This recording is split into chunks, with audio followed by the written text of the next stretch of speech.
السلام عليكم أيها الأساتذة الكرام وزملائي الأعزاء. اليوم أتحدث أمامكم عن محبة نبينا محمد صلى الله عليه وسلم. وحينما أتحدث عن حبيبنا لا شك أن كل واحد أشكر الأسرار أحيانا أتحدث به صلى الله عليه وسلم.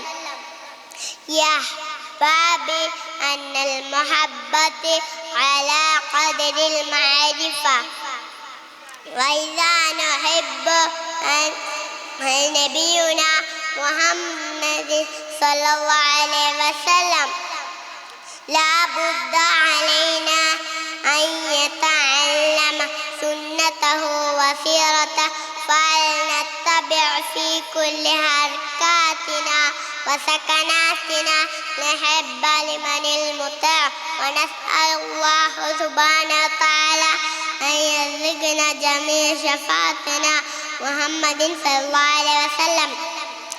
بهذا الكلام أختتم كلامي، أشكر إجتماعكم وآخر دعوانا الحمد لله رب العالمين.